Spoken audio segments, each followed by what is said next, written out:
Today we're coming to you live from the American Orthopedic Society for Sports Medicine Annual Meeting in Seattle, Washington. The AOSSM Annual Meeting is the premier sports medicine conference each year, hosting thousands of attendees with hundreds of poster and paper presentations, exhibitors, and instructional course lecturers.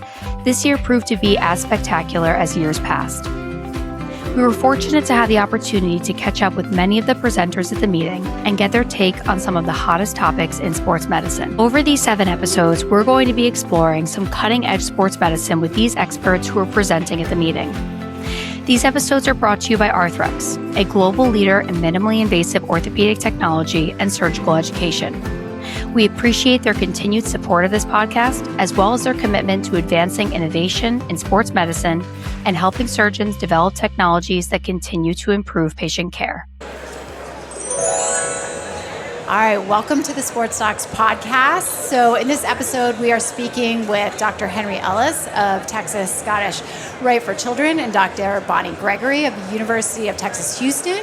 We're talking about LET, or lateral extra-articular augmentation procedures to supplement ACL reconstruction. Specifically, we're going to focus on Arthrex Knee FiberTak anchors. So the Arthrex Knee FiberTak anchor family is the first all-suture anchor platform designed specifically for the knee. It has 5 unique configurations, and the FiberTak anchors help surgeons tackle everything from MPFL to MCL reconstruction to LET and extensor mechanism repair. So for our listeners, you can learn more about how the knee FiberTak anchors can benefit your practice at arthrex.com. Henry and Bonnie, thank you so much for taking time to join us for this special live episode of the Sports Docs podcast. Welcome to the show. Thank you. Thanks for having us. Super excited to be here. Yeah, we're super excited to have you. Turn this one up a little bit. Awesome. Okay. So Henry, we're going to start with you. Put you on the hot seat first. So just talk a little bit of the basics. Like, why should a surgeon consider doing a lateral extra-articular procedure? What are the benefits to patients? You know, I'd probably say that I was a late adapter. I've had my eye on it for a long time and doing quite a bit of pediatric ACLs. I'm used to dissecting around the IT band and using it, but I didn't really jump on the bandwagon right away. It wasn't really until we did the clinical practice guidelines from the AAOS on the ACL, in which you really looked at all the literature, and it was pretty clear that the lateral extra-articular tenodesis procedure really decreased graft rupture rates. And at that point, I think it really opened our eyes to risk factors. I think it opened our eyes that the complications that we perceived that happened back in the 70s and 80s may not be as prevalent with newer techniques. Mm-hmm. And so then I think we look at our patients. We know that re-tear rate is a real problem. We know we have a solution, and we know it's a low-risk solution for it. So I think it's something to consider now. Great. Absolutely. So now we understand the benefits of adding a lateral extra-articular procedure, but what about the potential downsides, if any? So Bonnie, when you're adding this procedure, is there anything you tell your patients about concerns, things to look out for, or complications that you worry about with adding this procedure? Yeah, certainly. I think some of the initial concerns about over-constraining the lateral compartment, potentially causing osteoarthritic changes, are really not borne out in the literature. So I don't really have that conversation with my patients anymore. More so what I talk to them about is that, extra incision, of course, another area that maybe not as well covered by a nerve block per se. We may need to use some other things on the lateral side. And more importantly, have a conversation with them about PT, and that PT may be a little bit different. Not that I'm restricting them, but they may have to navigate through some different pain generators and potentially some tightness on the lateral side.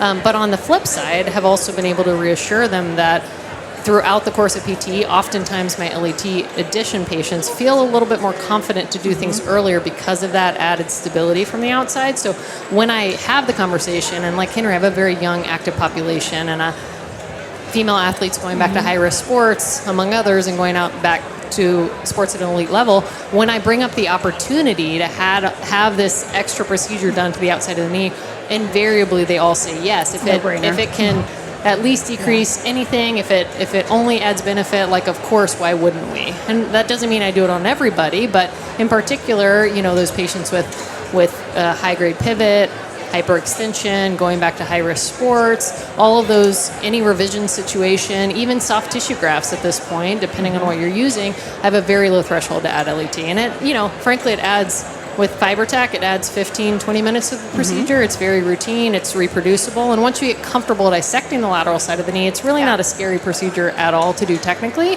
It's just a matter of getting comfortable with it. Absolutely.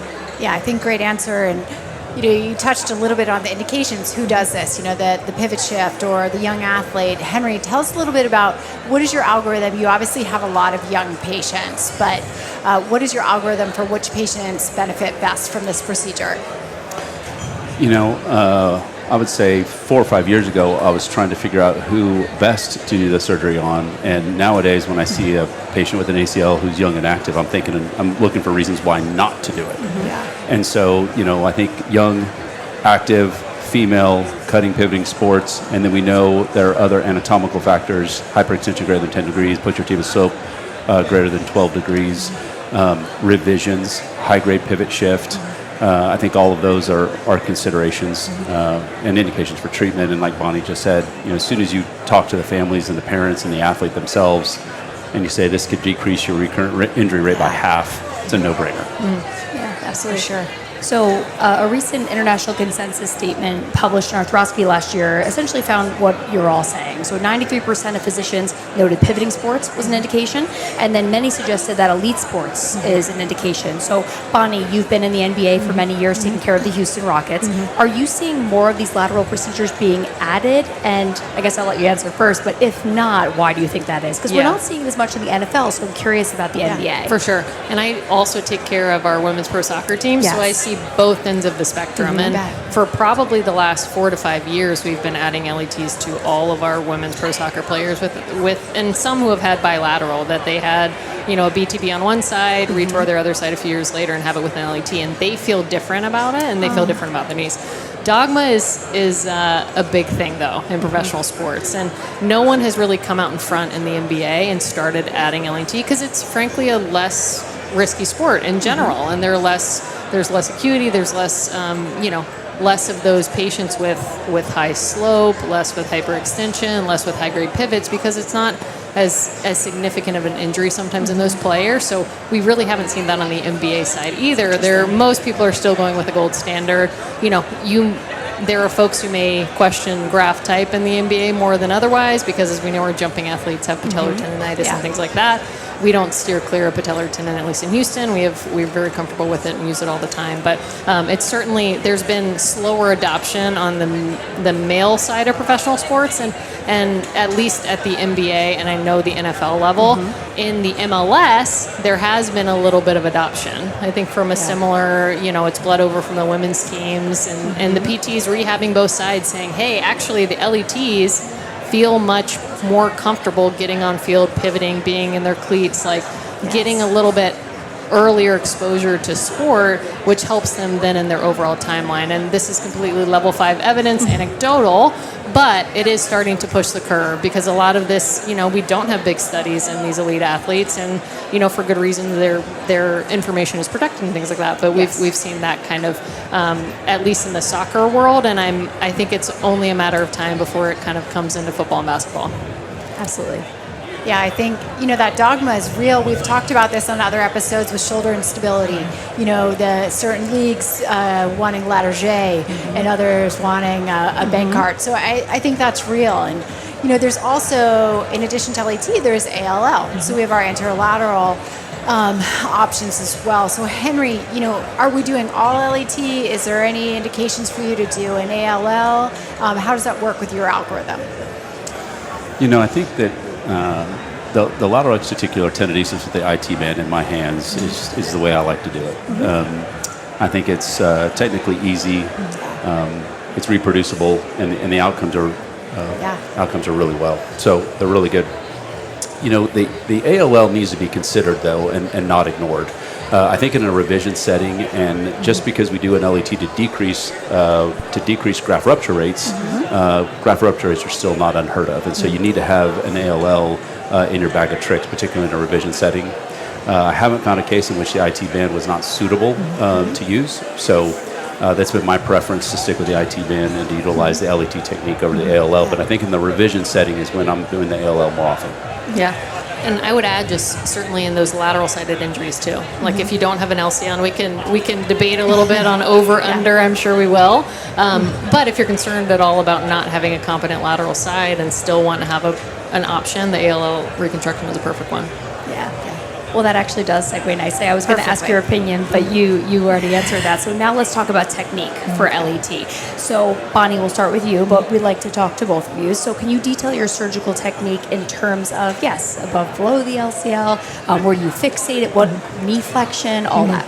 Yeah, so I think order of operations can be a little bit variable. If I know I'm going to be on the lateral side of the knee, if I have an inside-out meniscus, something like that, I expose first. I don't always, or if I know it's going to be a really long case and I'm worried about fluid extravasation messing with my planes a little bit lateral, I'll just go ahead and expose, harvest my IT band, make my dissection under LCL and find my spot. And you know, I check my spot with fluoro every time just to make sure I'm exactly where I want to be, and also have in my mind where I think my ACL tunnel is likely to be, and can kind of try and avoid any of that convergence that we worry about. And then if you place your anchor first, and it's an all-suture anchor, worst case scenario, you drill your tunnel, you bag it, and then you put another one in, and that almost never happens. But I don't think there's an issue with doing it at the end of the case either. And I think whatever you're more comfortable and whatever, frankly, we all know the team is important in the OR, whatever your team is used to and whatever the cadence of flow helps everybody keep things moving, especially when you have lots of ACLs on any given day, it can be helpful. In terms of fixing it, somewhere in that kind of 60-degree range, maybe a little bit less, between 30 and 60, with neutral knee rotation, making sure you don't have anyone putting varus on it or anything like that. I use the double-loaded FiberTak, and I like that. Of all the different options, I like to kind of just set that there. And then more recently, and being more cognizant of the Kaplan's fibers laterally, if I happen to get in them, which I don't intentionally do, but you can actually use those same kind of sutures after you brought them down to then use some free needles, pass them through Kaplan's fibers to bring that up as well. So I really like kind of the flexibility of the anchor and using it and feeling like I have a great suture construct, suture stable construct day one, and that stays. Awesome. Yeah, absolutely. Henry, same question. My technique's probably not too different. I typically would harvest all my grafts before I do the case. Before I do the arthroscopy for fluid extravasation. Tissue planes are a little bit better. I'll usually harvest about a 12 millimeter strip on the posterior third of the IT band. I think that's the thickest tissue, and it tends to be less symptomatic. I go 4 centimeters proximal to the lateral epicondyle. I feel like that gives me a predictable length to go underneath the FCL. Going underneath the FCL and then using the knee FiberTak, I think, has been an incredible option. But the reason why I particularly like it is because I used to do a traditional Lemaire or some original techniques talk about folding it over and sewing it on back itself. I find that that's really prominent. Yeah, and that, we talked about a little bit, we touched a little bit on complications, and early on, they would either feel, see, or were symptomatic on the prominence of it. And I think if you can get a nice tissue plane underneath the FCL and you get it secured with the knee FiberTak, I find it really is recessed quite a bit, and it's not prominent anymore, and it gives me enough security where I don't have to double it over.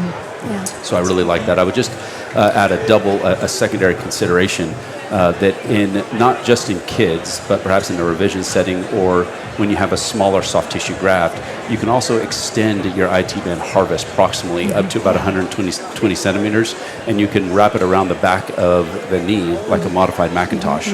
And that really, and you can then include it into your intra-articular graft, and so it'll increase your bulk. Let's say if you're doing a hamstring for a revision and you're trying to increase your bulk, you can use a longer strip of your IT band, wrap it around the back of the femur, or you could even include it into your ACL tunnel, but that gives you an alternative option for using the IT band and to give you that lateral extra-articular tenodesis effect as well.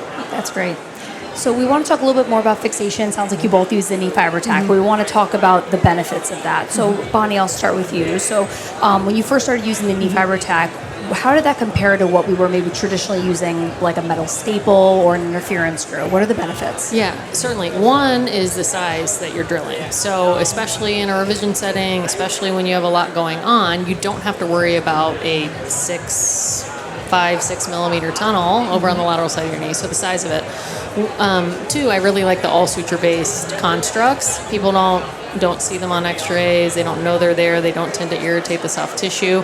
I like it, and I also really enjoy the flexibility of the different construct options. If you do want to do something like Henry's talking about, coming around the top, probably a hybrid anchor. I don't know what anchor he uses, but maybe helpful to kind of catch that piece while you're kind of coming through. Compared to some of the older techniques, it's also allowed me to make a much smaller incision, which, incisions don't matter, do what you need to do. But, in a lot of these young teenage athletes who it's already a big thing to go through, they're already worried about how their knee looks. If I can now do their LET through a 2-centimeter incision on the lateral side, because I'm not having to, find a hole that I've drilled again and dunk tissue into it, it just makes it a little bit easier and more reproducible for me to do through a smaller incision. That's great. Yeah, I agree. And, I think, Henry, just to sort of piggyback on that, there are options, whether you're using the hybrid or the knotless configurations. Like, do you have any preference? How do you make that choice? My evolution, and I've tried a couple of the different knee FiberTaks, and I've even used one of the old traditional FiberTaks that was not the knee FiberTak as well. I mean, I've evolved. Again, the beauty of the knee FiberTak is that it's predictable, it's strong in that bone, it seems to work really well. And I use the double loaded, and I use the double loaded for a couple reasons. The hybrid's a great option, but in some of your skinnier patients, they can feel the knots. And so that's why, again, I have something that's good, it's predictable, it's low profile, it's strong, works well, so why not? I'll add one more to my selection, which is it's also trainee proof. In my hands, I can hold the guide. It's really ergonomic. I can hold it in place really well. I can have my hand on the other side of the knee, providing support, and my trainees can always input it without issue. So I appreciate that as well. Great point. That's good. Protection against the residents. Yes. Sorry, no offense. residents and fellows. We love you. We appreciate you helping. What if you could get gait laboratory insights from a simple foot insole in just 3 minutes? With Ballaston Health's AI MoveScan, you can. AI MoveScan brings clinical-grade movement analysis directly into everyday patient evaluations. Simply place the sensorized insole into your patient's own shoe and have them walk, run, or jump naturally. There is no complex setup, no calibration, no markers, and no treadmill required. In less than 3 minutes, you receive a clear, actionable report with more than 30 validated biomechanical parameters to help evaluate movement quality, monitor rehabilitation progress, and support more informed treatment decisions. What makes the platform even more powerful is its integrated AI assistant. Built within a closed model, the AI assistant helps clinicians better understand the movement data, identify meaningful trends, and connect objective biomechanics to clinical decision-making. And the results are backed by data. AI MoveScan has demonstrated 95% agreement with optical motion capture, which is the research-grade gold standard in peer review validation. Whether you are evaluating recovery, monitoring progress, or helping guide return-to-play decisions, AI MoveScan brings objective movement data and AI-supported insights into everyday clinical practice. To schedule your personalized demo, email sales@bracelab.com and mention the sports docs. Learn more at bracelab.com. Every patient has a goal: getting back on the court, returning to the trails, staying active with family and friends. At JRF Ortho, they are proud to help surgeons make those goals possible through industry-leading allograft solutions and one of the largest inventories of fresh osteochondral allografts available. For more than 20 years, JRF Ortho has partnered with surgeons to restore damaged cartilage and bone using fresh OCAs that contain living hyaline cartilage and viable chondrocytes. By preserving native joint mechanics, osteochondral allografts continue to play an important role in joint preservation and helping patients maintain active lifestyles.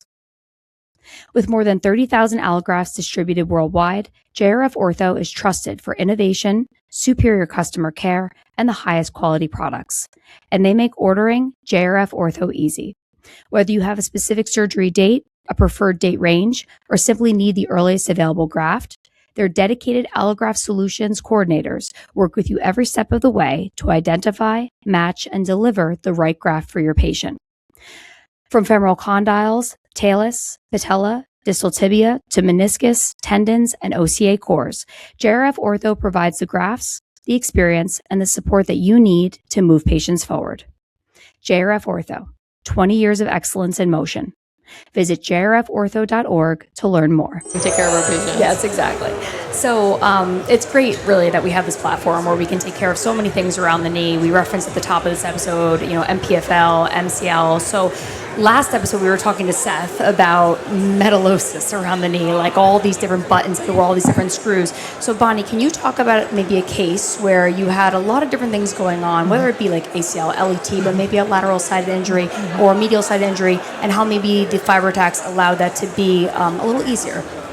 Yeah, so I think any time you're doing complex knee surgery, the more reproducible you can make it, the more predictable you can make it, the less steps in between you can make it. It's always helpful. I think the FiberTak profile and platform allows not only you but your trainees, your staff to be very comfortable with like the guide is the same, they look the same, the steps are the same, and so certainly that is helpful for kind of the flow of the operation, which is probably one of the most important parts of the complex surgeries. Is, I mean, you have 2 hours of tourniquet time, like you got to get all of this done, and you got to keep it moving, and you got to be comfortable and secure in the process, and also not have to worry about drilling big tunnels everywhere, minimizing the burden of bone removal as a result. So I've really found it very helpful, one for reproducibility, but also kind of being able to stage out everything with my OR team.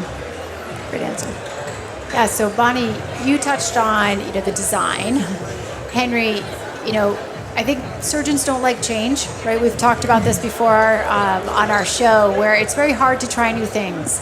So we have a lot of listeners who are residents, who are young surgeons, but we also have experienced surgeons out there that might not want to make a change. What would you say about the design or the features? How do you implement them to your practice, and what are the benefits that you see in your clinical outcomes? Yeah, well, I think you have to make the decision based on what works best in your hands. And it needs to be, it needs, if you don't have a resident and you're in private practice, you need something that's predictable and efficient. If you are in a trainee environment where you have residents and fellows that you're working with, you need to have equipment that you can use and it's predictable, but you can bail out if you need to. So there's a lot of those. There's a lot of those considerations. I do think change is tough. Change is hard. Going to knotless-based anchors right now is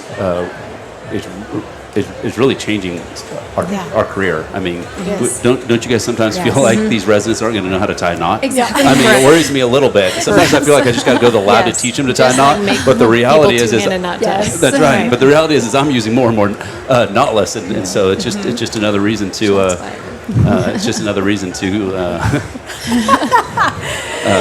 Just another reason to consider it. Again, I think that if you're going to change, the couple things that I think are important to consider, particularly when you're using this, is Bonnie touched on this a little bit on her technique. But tunnel convergence can really happen. And, if you haven't done this often, you need to think about it because you have to think about where it doesn't compromise your ACL. So I actually prefer, number one is I think the way that this handle fits, it sits nicely on the bone, and then you can slightly change your angle, and it doesn't really affect it. It doesn't skive. It works really well, and it has a hard stop to it. And so you put it in, you can hold it there, it stays there, it has a hard stop. So again, I think the way you use it is very good and predictable. I tend to drill my femoral tunnel, and then I will put in the knee FiberTak before I put in my ACL because I don't want to put a drill in there. So it's just a little bit of order of events, but to me, I won't compromise my tunnel or I won't compromise my knee FiberTak. But once you actually put your hand on the pistol grip guide and you insert it, you're going to think this is, in the back of your head, you're going to be like, it's really this easy, and you're going to say, yes, and I don't have to tie a knot. Correct. And I just cinch these down, and that's all I need to do. Yes. And then the surgeon will feel like he hasn't done enough, and that's okay, because I can tell you it works really well, and it's easy, works well. Yeah, I think certainly we also jump past, we do a lot of LETs, and I think maybe there are some surgeons listening who haven't done a single LET, and I think this the technology has advanced to the point that the techniques are much easier than they were 4 or 5 years ago, that it's not so intimidating. It can be that easy. I think getting comfortable with the lateral side of the knee is the most important, and then moving on to kind of the comfort level in terms of the implants and everything like that. It doesn't make what can feel like a big leap actually that big of a leap, I think, for most surgeons. Good use of the word leap there. Yeah. I would add one more comment to that. I had early fear that more surgery might increase stiffness, and I really did. And so I thought, I'm already worried about stiffness in an ACL. We know it's the worst complication. It's definitely the most frequent complication that we're dealing with. So I said, if I'm doing more surgery, am I going to have more stiffness? And it turns out that you don't. And in the SCORE registry, which is a registry that we house, we now have 6,000 ACLs. We compared those with or without a lateral articular tenodesis. We are hyper-focused on stiffness, absolutely no difference. And that is early career young surgeons, that is surgeons who are late adopters. So I do think that there is, if you have a concern that more surgery may mean more stiffness, I can tell you that's not the case. And our experience and the registry's experience also, it really reflects what's in the literature too. Yeah, absolutely. Yeah, I love that you brought that up. That's actually how, what we want to close with is that return to sport, our rehab protocols. We've learned that stiffness is not an issue, and I think a lot of people did have that concern early on, so very, very important. Is there anything, Bonnie, that you're communicating to your physical therapists, particularly with the high-end athletes and soccer players, anything different that you tell them to look out for? Yeah, so we don't change our protocol at all, and I would say in general our protocols err on the more aggressive side, because we have great PT partners that we can kind of trust to do what they need to do at the right time. The only thing, and once again, level 5 evidence, because we don't even really have a way to measure it. Occasionally, people will get a little bit more popliteal irritation.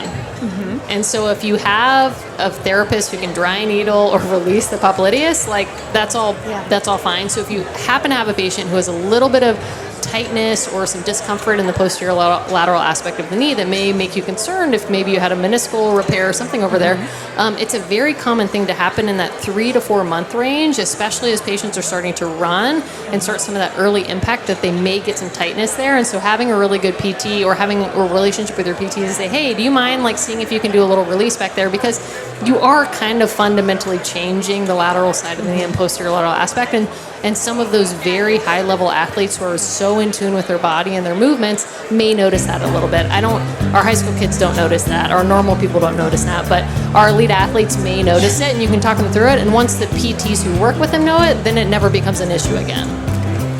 That's great. Awesome. Well, this has been a great discussion. I feel like the takeaway for our listeners is that you should really be asking yourself who not to add this to. I think that was very well put, Henry. And I also think that they make it easy, right? The Knee FiberTak makes it easy. So thank you guys so much for being here. We really appreciate it. Appreciate you having us. Yes. Thank you. Yeah, we really appreciate it. Thank you for listening to this episode of the Sports Docs podcast. We hope you enjoyed the discussion as much as we did. Make sure to subscribe on Apple Podcasts, Spotify, Amazon Music, and on YouTube to stay up to date on all things sports medicine. If you like what you hear, please consider leaving us a review or comment. You can also reach us by email at thesportsdocspod@gmail.com or find us on Instagram at thesportsdocspod. We love your feedback.